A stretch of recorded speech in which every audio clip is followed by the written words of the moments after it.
हाँ भाभी चलिए ना, मजा आएगा।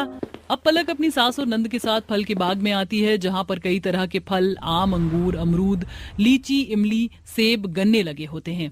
माँ जी, ये इतना बड़ा फलों का बाग किसका है और इसकी देखभाल कौन करता है? बहू, ये फलों का बाग, इसमें से कुछ फलों के वृक्ष हमारे हैं, कुछ पड़ोसियों के। सभी लोग मिलकर देखभाल करते हैं।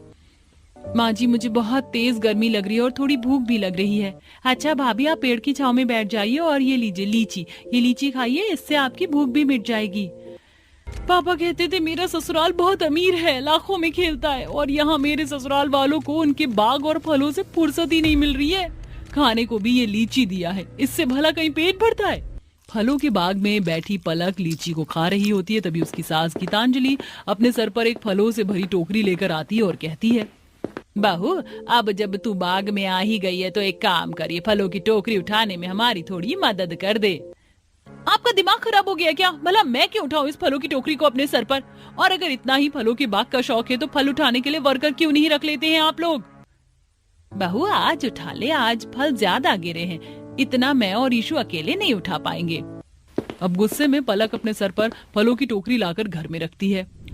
क्या हुआ बहू, बड़ी गुस्से में लग रही हो? गुस्सा नहीं हूँ तो और क्या करूँ? आज सर पर फलों की टोकरी उठाई है, कल कुछ और करवाओगे आप लोग मुझसे?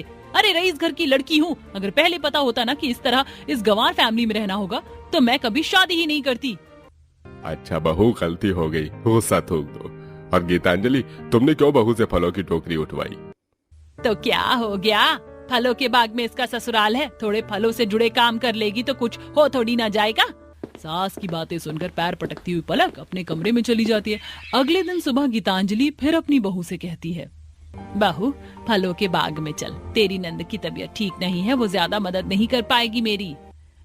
कल सर पर अपनी बहू से फलों की टोकरी उठवाकर इस बुढ़िया को चैन नहीं मिला क्या, जो आज फिर मुझे बाग में ले जाने की बात कर रही है। ठीक है, चलिए।